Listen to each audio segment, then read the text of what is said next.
یہ 3 آوازیں مسموع ہیں، وائس۔ پہلی کی 2 آوازیں یعنی پ اور پ وائس لیس ہوتی ہیں۔ یہی کیفیت باقیوں پ، کھ، پھر گ، گھ، نگ، یہ 3 آوازیں مسموع ہیں، وائس ہیں، اور شروع کی جو 2 آوازیں ہیں وہ غیر مسموع ہیں، وائس لیس ہیں۔ اور اسی طرح سے آپ تمام آوازوں کی درجہ بندی کر سکتے ہیں۔ پہلے عام طور سے میں، کیونکہ یر علاوہ کی کیٹیگری الگ ہے، لیکن اس سے پہلے جو آوازیں کی ترتیب ہمیں نظر آتی ہے ورن مالا میں، اس میں شروع کی 2 آوازیں غیر مسموع ہوتی ہیں، وائس لیس ہوتی ہیں، اور بعد کی 3 آوازیں مسموع ہوتی ہیں یعنی وائس ہوتی ہیں۔ تو گویا کہ اگر آپ کسی بچے کی ادائیگی کی تلفظ کی طرف آپ اس کی سمجھ کو بہتر بنانا ہے تو بعض اوقات ان باریکیوں کو اگر آپ پیش کریں تو اسے آسانی ہوتی ہے، وہ بہتر ڈھنگ سے یہ سمجھ پاتا ہے کہ اس کو کرنا کیا ہے اور کس طرح سے اسے مسموع یا غیر مسموع بنانا ہے یا اس کی ادائیگی کو درست کرنا ہے۔ کہ بعض اوقات ان آوازوں کی غلط ادائیگی کی وجہ سے لفظ اپنے معنی کو کھو دیتے ہیں، ان کی ادائیگی اگر صحیح طور پر نہ ہو تو لفظ ان کی اپنی معنی کو کھو دیتے ہیں۔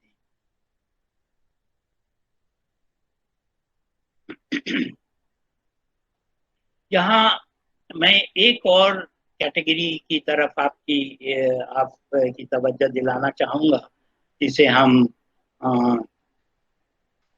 حکاری اور غیر حکاری کہتے ہیں، جسے ہم ایسپریٹڈ اور ان ایسپریٹڈ کہتے ہیں۔ آپ نے محسوس کیا ہوگا کہ جب آپ آوازوں کی تلفظ پر توجہ دیتے ہیں تو بعض آوازوں کی تلفظ میں کچھ ایک حکاریت شامل ہوتی ہے۔ اب یہ حکاریت کیا ہے اس پہ ابھی ہم چند لمحے میں آپ سے گفتگو کرتے ہیں، اور بعض آوازوں کی ادائیگی میں وہ حکاریت شامل نہیں ہوتی۔ مثال کے طور پر پ اور پھ کو دیکھ لیں، اگر ہم ان 2 آوازوں پر توجہ دیں گے پ اور پ پہ، پل اور پھل کے فرق کو اگر ہم سمجھنا چاہتے ہیں تو ہمیں حکاریت کو سمجھنا ہوگا۔ انگریزی میں اسے ایسپریشن کہتے ہیں۔ بعض اوقات آوازوں کی ادائیگی میں ہم ایکسٹرا پف آف ایئر، کچھ مزید ہوا کی جھونکے کو شامل کرتے ہیں۔ اگر ہم مزید ہوا کو شامل کریں تو وہ حکاری آوازیں ہو جاتی ہیں۔ پھل میں مزید ہوا کے جھونکے کے ساتھ ادا ہو رہا ہے اور اسی وجہ سے وہ پ سے فرق کرتا ہے، یعنی اگر ہم پل اور پھل کے فرق کو سمجھنا چاہتے ہیں تو اس میں ہمیں حکاریت کے اس تصور کو پورے طور پر سمجھنا ہوگا۔ میں چاہتا ہوں کہ اگر آپ کوئی سوال پوچھنا چاہیں اس درمیان تو میں چند لمحے کے لیے رکتا ہوں اور پھر ہم آگے بڑھتے ہیں، مزید کوئی بات کرتے ہیں۔ آپ کے ذہن میں کوئی ایک سوال ہو یا کوئی بھی کمنٹ ہو، کوئی آپ کچھ اور پوچھنا چاہیں؟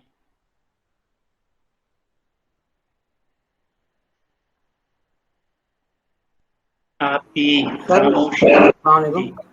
جی بنتا سر، کیسے معلوم چلے گا کہ کون سا تلفظ صحیح ہے؟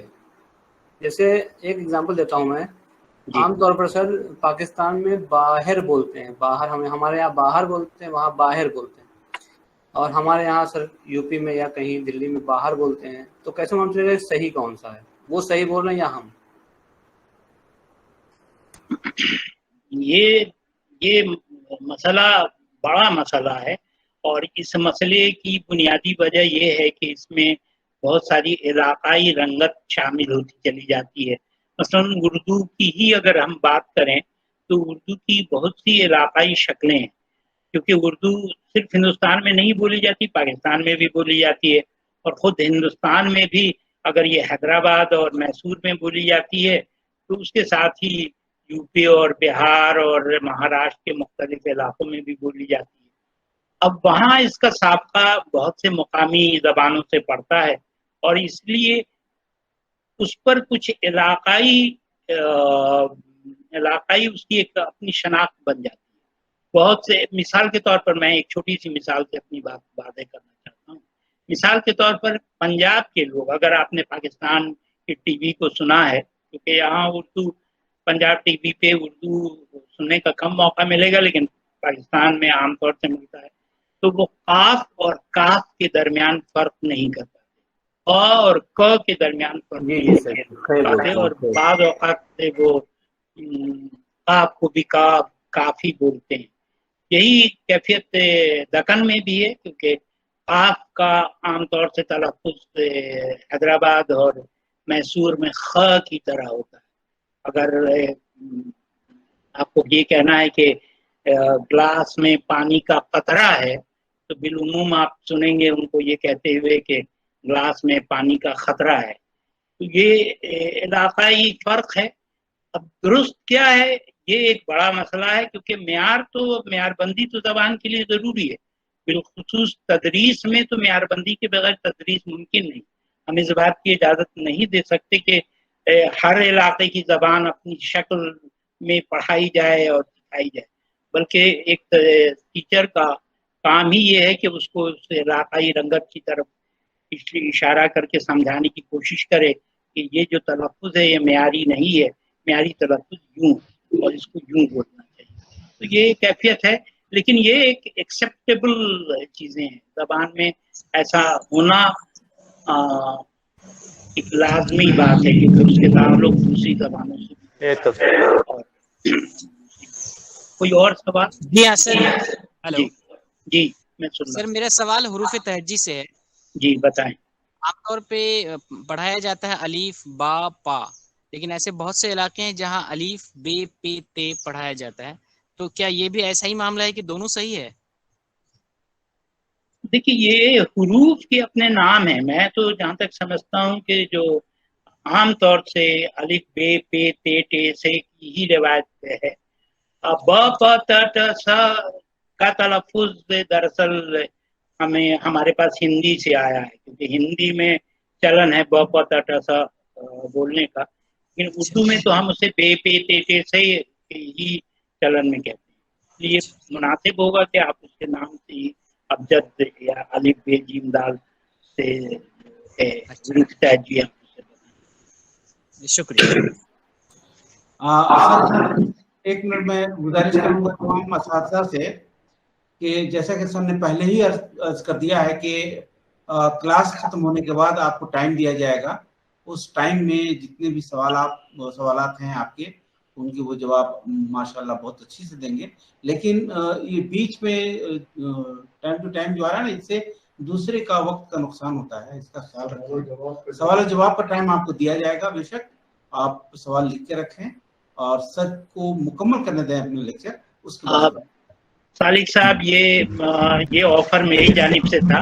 میں نے ان سے گزارش کیا تھا کہ سر ہی نے آفر دیا تھا. Okay sir, thank you. جی میں نے یہ چاہا کہ جو اب تک گفتگو ہو چکی ہے اس پر کچھ نظر ثانی کر لیا جائے تاکہ آگے کی باتیں. میں تو صرف آپ کو ڈسٹرب ہونے سے بچانے. نہیں میں قطعی ڈسٹرب، مجھے انٹریکشن میں لطف آتا ہے، ورنہ ون وے ٹریفک کے اصول سے میں بہت زیادہ. جی بہتر، بہت شکریہ آپ کا. جی تو آگے بڑھتے ہیں، پھر کچھ اور باتیں کرتے ہیں. تو میں نے آپ سے چند باتیں عرض کی ہیں، آپ نے کچھ سوال اٹھائے اور اس سے بھی اندازہ ہوا کہ آپ نے بڑی دلچسپی سے اب تک ان باتوں کو سمجھنے کی کوشش کی ہے. اس کی افادیت کیا ہے اور کس حد تک آپ کی ٹیچنگ میں یہ معاون ثابت ہوگی، اس کا اندازہ تو آپ ہی لگا پائیں گے، کیونکہ میں تو اس سلسلے میں کچھ زیادہ نہیں کہہ سکتا. اب ہم اپنی گفتگو کے دوسرے حصے کی طرف آتے ہیں، اور جسے اردو فونیمیات کہتے ہیں. اب تک جو ہم نے باتیں کی تھیں ایک جنرل سی باتیں تھیں جو علم الصوتیات سے متعلق تھیں. صوتیات ہے کیا، علم الاصوات کیا ہے، فونیٹکس کسے کہتے ہیں، اور تو اس کے متعلق صرف چند باتیں پھر سے دہرا رہا ہوں کہ وہ علم صوتیات دراصل وہ ڈسپلن ہے، وہ شاخ ہے، لسانیات کی وہ شاخ ہے جس میں توجہ دی جاتی ہے، اس بات پر توجہ دی جاتی ہے کہ آوازیں کیسے تشکیل پاتی ہیں اور پھر ہم کس طرح سے ان آوازوں کی ادائیگی کرتے ہیں. ان آوازوں کی ادائیگی میں ہمارے اعضائے تکلم کس طرح کام کرتے ہیں اور کس طرح وہ آپ کے کانوں تک وہ آوازیں پہنچتی ہیں. یہاں دو باتوں کی طرف اور نشاندہی کر دوں جو پہلے حصے میں رہ گئی تھی، اور وہ یہ کہ بات یہیں ختم نہیں ہوتی. جب بولنے والا بول چکا ہوتا ہے تو اس وقت وہ ایک اسپیکر ہے، اور اسپیکر کی حیثیت سے ووکل آرگن ایکٹیویٹ ہوتے ہیں اور مختلف آوازوں کی ادائیگی کرتے ہیں. اس کے بعد میرے منہ سے نکلی ہوئی یہ آوازیں آپ کے کانوں تک پہنچ رہی ہیں. اس کے مختلف ذریعے ہیں. تو یہ بھی صوتیات کی ہی ایک شاخ میں آتا ہے جس کو ہم آرٹیکولیٹری یہ جو اب تک گفتگو کی وہ آرٹیکولیٹری فونیٹکس، لیکن آوازیں کس طرح ٹریول کرتی ہیں، کس طرح اپنا سفر شروع کرتی ہیں اور آپ دوسروں کے کانوں تک پہنچتی ہیں، اس کو ہم اکوسٹک فونیٹکس میں پڑھتے ہیں. اب مثال کے طور پر ہم سب کا تجربہ ہے اور مشاہدہ ہے کہ ہم بعض اوقات تیز آواز میں بولتے ہیں، بعض اوقات دھیمی آواز میں کرتے ہیں، بعض اوقات سرگوشیوں میں بات کرتے ہیں. اس کے اپنے اپنے مقاصد ہیں. مثلا سرگوشیاں ہم کب کرتے ہیں اور تیز آواز میں ہم کب بولتے ہیں. بھری کلاس میں آپ جب اپنے بچوں کو پڑھاتے ہیں جہاں بچے شور کر رہے ہیں تو یقینی طور پہ آپ تیز آواز میں بولتے ہوں گے. مقصد یہ ہے کہ آپ کی آواز ان کے کانوں تک پہنچ سکے. گویا بولنے والے کے ذہن میں یہ بات واضح ہوتی ہے کہ ہم کتنی اونچی سر میں بات کریں گے تو وہ بات اس تک پہنچ سکے گی. یعنی اس کی اپنی ایک رفتار ہے اور وہ کس حد تک کتنی دوری طے کرے گی، یہ ساری اس سے جڑی ہوئی باتیں ہیں. لیکن آج کے جو وقت کا جو احساس ہے، اس وقت کے احساس کے ساتھ اس کی تفصیل میں جانے کی ضرورت نہیں ہے. مختصراً میں نے بتایا کہ آرٹیکولیٹری فونیٹکس اور اکوسٹک فونیٹکس، اور اس کے بعد ایک تیسرا مرحلہ ہے اور وہ آپ کا مرحلہ ہے. آپ کے کانوں سے شروع ہوتا ہے. جو میں بول رہا ہوں آپ کے کانوں تک پہنچ رہی ہیں وہ آوازیں، اور آپ کی ان آوازوں کی مدد سے آپ اپنے ذہن میں اس کی ایک تصویر بنا پا رہے ہیں. اسے ہم آڈیٹری فونیٹکس کہتے ہیں. گویا صوتیات کی 3 شاخیں ہیں، ایک آرٹیکولیٹری، اکوسٹک اور آڈیٹری. آرٹیکولیٹری فونیٹکس کا تعلق بولنے والے سے ہے، اکوسٹک فونیٹکس کا تعلق اس سے ہوا یا اس میڈیم سے ہے جس کے ذریعے آواز ایک جگہ سے دوسری جگہ تک پہنچتی ہے، اور آڈیٹری فونیٹکس کا تعلق کانوں سے ہے. میں یہاں ایک چھوٹا سا سوال آپ کے سامنے پیش کرنا چاہتا ہوں. فرض کیجئے کہ جس کمرے میں ہم گفتگو کر رہے ہیں اس میں سے تمام ہوا کو نکال لیا جائے کسی ذریعے، یعنی وہ ویکیوم کریٹ کر دیا جائے اس کمرے میں، تو کیا بولی ہوئی بات آپ کے کانوں تک پہنچ پائے گی یا نہیں؟ جی، تو نہیں پہنچنے کی وہی وجہ ہے کیونکہ وہ جو میڈیم ہے وہ میڈیم غائب ہو جاتا ہے. وہ میڈیم اس وقت آپ تک پہنچ رہی ہے تو صرف ہوا کے ذریعے نہیں پہنچ رہی ہے، بلکہ یہ جو الیکٹریفائڈ صوتی جو ہمارے آلات ہیں ان کی مدد سے یہ کنورٹ ہو رہی ہے اور پھر آپ تک پہنچ رہی ہے. تو مختلف ذریعے ہیں اور ان پر اکوسٹک انجینئرز کام کرتے ہیں اور ان کو دیکھتے ہیں کہ کس طرح کی آواز کہاں تک. بہرکیف میں نے آپ سے 3 باتیں صرف عرض کی ہیں، ایک جس میں ادائے تکلم کی بات کی ہے، اور میں نے فونیٹکس کی 3 شکلوں کی بات آپ سے کی ہے جس میں آرٹیکولیٹری فونیٹکس، اکوسٹک فونیٹکس اور آڈیٹری فونیٹکس کا ذکر آپ کے سامنے پیش کرنے کی کوشش کی. اس کے بعد اب ہم اردو فونیمیات کی طرف آتے ہیں. اب ہمیں ایک اس فرق کو سمجھنے کی ضرورت ہے کہ فونیٹکس اور فونالوجی میں کیا فرق ہے. اگر آپ میں سے کوئی صاحب بس پر کوئی روشنی ڈالنا چاہیں تو مجھے خوشی ہوگی، ورنہ پھر میں تو حاضر ہوں. چلیے میں عرض کرتا ہوں. اب دیکھیے فونیٹکس ان جنرل اصول وضع کرتا ہے. وہ اس کے پاس سے کوئی مطلب براہ راست کسی خاص زبان کے متعلق وہ گفتگو نہیں کرتا. وہ ان جنرل یہ بتاتا ہے کہ ووکل آرگنز کس طرح کام کرتے ہیں، ووکل آرگنز کس طرح آپس میں ملتے ہیں اور ووکل آرگنز کے ملنے سے کس طرح آوازیں تشکیل پاتی ہیں اور ان آوازوں کو ہم کن کن خانوں میں تقسیم کر سکتے ہیں، جیسے میں نے مسموع، غیر مسموع، حکاری اور غیر حکاری آوازوں میں تقسیم کیا تھا۔ ایک چھوٹا سا اور سوال یہ ہے کہ میں اردو کی اصطلاحیں استعمال کر رہا ہوں، اگر آپ کمفرٹیبل نہ ہوں تو میں انگلش کی اصطلاحیں استعمال کروں، اور اگر آپ کے لیے ٹھیک ہیں تو پھر کوئی دشواری نہیں۔ تو اسی لیے میں نے مسموع اور غیر مسموع اور حکاری اور غیر حکاری، جس کو انگلش میں ہم وائسڈ اور وائس لیس اور ایسپریٹڈ اور ان ایسپریٹڈ کی میں تقسیم کرتے ہیں۔ ایسپریٹڈ کی درجہ بندی اور ان ایسپریٹڈ آوازوں کی درجہ بندی اور ان سے پیدا ہونے والے فرق، مانوی فرق کی طرف نشاندہی کیجیے۔ مثلا پل اور پھل میں اگر کوئی مانوی فرق ہے، ایک پل میں اور ایک پھل میں، ان دونوں جملوں میں اگر کوئی فرق ہے تو اس کی بنیادی وجہ حکاریت ہے، ان کی بنیادی وجہ ایسپریشن ہے، اور ایسپریشن جیسا میں نے آپ سے عرض کیا وہ آوازوں میں ایک ایکسٹرا پف آف ایئر، مزید ہوا کا جھونکا شامل کر کے ہم حکاریت پیدا کرتے ہیں۔ ان چند باتوں کے بعد میں اب جیسا میں عرض کر رہا تھا کہ اردو فنالوجی کی طرف اپنی بڑھتا ہوں، اور میں نے آپ سے شروع میں ہی عرض کیا تھا کہ آوازوں کی درجہ بندی کا طریقہ کار کیا ہے۔ تو جو پہلی درجہ بندی ہے، آوازوں کی جو درجہ بندی ہم کرتے ہیں، تو وہ پہلی درجہ بندی میں ہم مصوتے اور مصمتے کا ذکر کرتے ہیں، واولز اور کانسوننٹ۔ وہ کچھ آوازوں کو ہم واولز کہتے ہیں اور کچھ آوازوں کو ہم کانسوننٹس کہتے ہیں۔